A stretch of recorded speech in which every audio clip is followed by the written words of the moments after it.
প্রিয় অষ্টম শ্রেণীর শিক্ষার্থীরা, শুভেচ্ছা নিও। আজকে আমি তোমাদের স্বাস্থ্য সুরক্ষা বইয়ের চতুর্থ অধ্যায় আমার আত্মবিশ্বাস আমার পাথেয় এর 61 পৃষ্ঠা থেকে বিভিন্ন ছকের সমাধান করে দেব। প্রথমে তোমাদের বলবো, যারা আমার চ্যানেলটি সাবস্ক্রাইব করো নাই তারা আমার চ্যানেলটি সাবস্ক্রাইব করবে এবং আমার সাথে থাকবে। তাহলে চলো আমরা ক্লাস শুরু করি। মানসিক চাপকে সাধারণত নেতিবাচক দেখলেও আজ কিন্তু আমরা এর ইতিবাচক দিকগুলো আবিষ্কার করলাম। কোনো বিষয়কে আমরা কোন দৃষ্টিভঙ্গি দিয়ে ব্যাখ্যা করছি এবং এ পরিস্থিতিতে কিভাবে মোকাবেলা করছি তা কিন্তু খুবই গুরুত্বপূর্ণ ভূমিকা পালন করে। অতিরিক্ত মানসিক চাপ শরীর ও মনের উপর ক্ষতিকর প্রভাব বিস্তার করে। এমন পরিস্থিতিতে আমরা বিপর্যস্ত বোধ করি। ইতিবাচক আচরণের মাধ্যমে মানসিক চাপ ব্যবস্থাপনার দক্ষতা শারীরিক ও মানসিকভাবে নিজেদেরকে ভালো রাখতে সাহায্য করে। এসো এবার আমরা কয়েকটি ঘটনার পর্যালোচনা করি এবং এগুলো থেকে মানসিক চাপের ফলে অনুভূতি ও নেতিবাচক প্রভাবগুলো বোঝার চেষ্টা করি। ঘটনা 1। রাখি 14 বছরের একটি প্রাণবন্ত মেয়ে। সে সবসময় হাসি খুশি থাকত। ইদানিং প্রায়শই কিছু বিষয়ে তার খুব বিরক্ত বোধ হয়। তার মনে হয় বাবা মা যেন তার প্রতি কোনো বিশেষ নজর রেখে চলেছে। সে কখন কোথায় কি করছে সবকিছুই খুঁটিয়ে খুঁটিয়ে জিজ্ঞেস করছে। রাখির গত বছরের প্রিয় জামাগুলো মা তাকে পরতে নিষেধ করে দিয়েছে, কিন্তু কারণ জানতে চাওয়াতে মা বলেছে সে এখন বড় হয়ে গেছে। একদিন স্কুল থেকে ফেরার পথে রাখি তার বন্ধুদের সাথে খেলার মাঠে কিছুটা দেরি হলো। মা সেটা নিয়ে রাখিকে খেলতেও নিষেধ করে দিল। বাবাকে বললেও তিনিও বুঝিয়ে বললেন যে এতে করে তার পড়াশোনার ক্ষতি হতে পারে, বাইরে না খেললেই ভালো। রাখি এসব যুক্তি মেনে নিতে পারে না। বন্ধুদের সামনে সে খুব অপমানিত বোধ করে। নতুন নিয়মকানুনগুলো তার কাছে শাস্তি স্বরূপ মনে হয়, কারণ সে অনেকটাই বড় হয়েছে, তাই সে নিজের খেয়াল নিজে রাখতে পারবে বলে মনে করে। বাবা মায়ের এমন আচরণে সে কষ্ট পায়। সে ধীরে ধীরে নিজেকে বাইরের পৃথিবী থেকে গুটিয়ে নিতে থাকলো এবং বাসায় আত্মীয় স্বজন এমনকি সমবয়সী চাচাতো ফুফাতো ভাই বোন আসলেও সে বের হতো না। রাখি কোথাও মনোযোগ ধরে রাখতে পারছে না এবং একাকিত্ব বোধ করছে। সে ভাবতে লাগলো এই পরিস্থিতিতে সে কোনোভাবেই পড়াশোনায় মনোযোগ দিতে পারছে না। তাহলে কি হবে এখন? ঘটনা 2। হাসান ও ফয়সাল দুই ভাই। হাসান অষ্টম ও ফয়সাল সপ্তম শ্রেণীতে পড়ে। হাসান পড়াশোনায় এবং ফয়সাল খেলাধুলায় আগ্রহী। তাদের মধ্যে ভালো সম্পর্ক। ফয়সাল মাঝে মাঝে মনে হয় মা বাবা যেন হাসানকে সব সময় বেশি ভালোবাসে, কারণ হাসান পড়াশোনায় ভালো। পরিবারের সবাই হাসানের ফলাফল নিয়ে খুব গর্বিত। সেখানে তাকে নিয়ে কারো কোনো মতামত নেই। বাবা বাজার থেকে এসেই হাসানকে ডেকে নিয়ে হিসাবটা দেখে দিতে বলে, আর মা তো বাসায় যেই আসে হাসানের ভালো ফলাফলের কথা খুব গর্ব করে বলেন।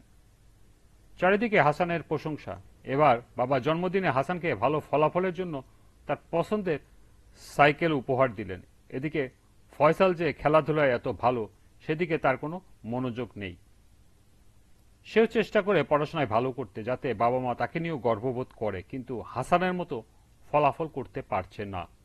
এসব কিছু জন্য ফয়সাল মনে মনে খুব চাপ বোধ করে ও নিজেকে ব্যর্থ মনে হয়। সর্বশেষ একটি ঘটনা আছে, ঘটনা 3। আসিফ গত মাসে 16তম বছরে পা দিল। কিছুদিন ধরে সে নিজের কিছু পরিবর্তন খেয়াল করছে। এসব নিয়ে সে খুব অস্বস্তিতে আছে।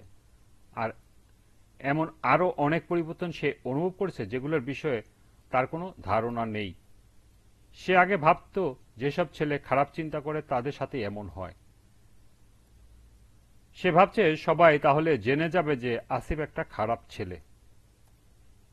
সেই দুশ্চিন্তায় সে রাতে ভালোভাবে ঘুমাতে পারছে না, পড়াশোনাও ব্যাহত হচ্ছে, আবার কাউকে যে বলবে সে সাহস হচ্ছিল না। এরই মধ্যে একদিন বাবা তার সাথে পড়াশোনা নিয়ে খুব রাগারাগি করলো। সেই সাথে মা ও বড় ভাইও যোগ দিল। তার কথা কেউ শুনতে চাইল না। সে বাসা থেকে বের হয়ে বাইরে এলো। সে দেখলো পাড়ার কিছু ছেলে একত্রিত হয়ে এক জায়গায় বসে আছে।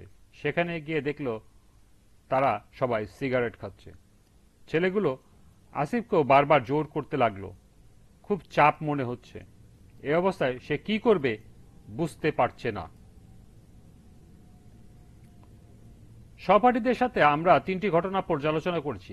আমাদের পরিবার, প্রতিবেশী, আত্মীয় পরিজনের মধ্যেও মাঝে মাঝে এমন অনেক ঘটনা ঘটে থাকে। পত্রিকা, সংবাদপত্র মাধ্যমেও আমরা প্রায়ই বিভিন্ন কারণে মানসিক চাপের ঘটনা ও তা ব্যবস্থাপনায় দক্ষতার অভাবে অনেক নেতিবাচক অর্থাৎ ক্ষতিকর সিদ্ধান্ত নেওয়ার কথা জেনে থাকি। আমাদের পরিবার ও প্রতিবেশীর কাছ থেকে এবার তাদের নিজেদের জীবনের ও পরিচিতদের কারো কাছ থেকে মানসিক চাপের পরিস্থিতিতে নেতিবাচক অর্থাৎ ক্ষতিকর সিদ্ধান্ত নেওয়ার ঘটনা সম্পর্কে জেনে আসি। আমরা নিজেদের পরিবার ও প্রতিবেশীদের কাছ থেকে প্রাপ্ত তথ্যগুলো সংবাদ সম্মেলনের মাধ্যমে উপস্থাপন করেছি এবং অন্যদের কাছ থেকে জেনেছি। এবার এই অভিজ্ঞতা থেকে মানসিক চাপের কারণে আমাদের শরীর ও মনের উপর বিভিন্ন ধরনের নেতিবাচক প্রভাব বক্সটি পূরণ করি। এখানে লক্ষ্য করে একটি বক্স দেওয়া আছে, বক্সে দেওয়া আছে মানসিক চাপের কারণে আমাদের শরীর ও মনের উপর বিভিন্ন ধরনের নেতিবাচক প্রভাব কি তা এখানে উল্লেখ করতে হবে। তো চলো এখন আমরা এটার সমাধান দেখে নিই। এর সমাধান হবে মানসিক চাপের কারণে আমাদের শরীর ও মনের উপর বিভিন্ন ধরনের নেতিবাচক প্রভাবসমূহ নিম্নে উপস্থাপন করা হলো। 1. মানসিক চাপে থাকলে মনোযোগিতার ঘাটতি থাকার কারণে মানুষের লক্ষ্যভ্রষ্ট হওয়ার শঙ্কা থাকে বা শঙ্কা তৈরি হয়। 2. মানসিক চাপের ফলে সবচেয়ে বেশি সমস্যা হয় ঘুম না হওয়া। 3.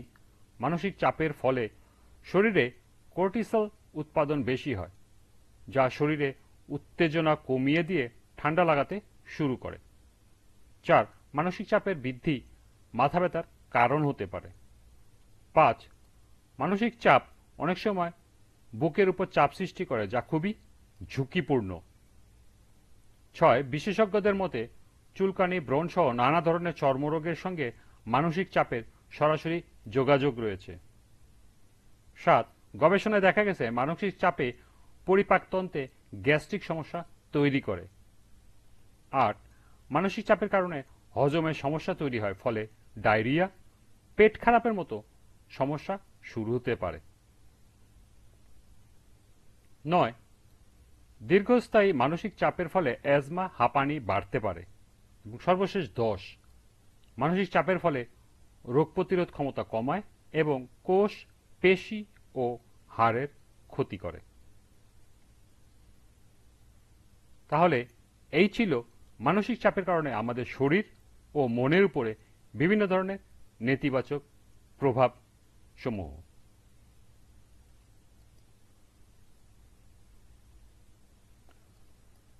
আজকের ক্লাসটি এ পর্যন্তই। পরবর্তী ক্লাসে আমরা 63 পৃষ্ঠা থেকে বিভিন্ন ছক ও প্রশ্নের সমাধান করে দেব। সবাইকে আবারও বলছি, যারা আমার চ্যানেলটি সাবস্ক্রাইব করো নাই তারা আমার চ্যানেলটি সাবস্ক্রাইব করবে ও আমার সাথে থাকবে। সবাইকে আবারও শুভেচ্ছা জানিয়ে আজকের মতো আমি এখানেই বিদায় নিচ্ছি। আল্লাহ হাফেজ।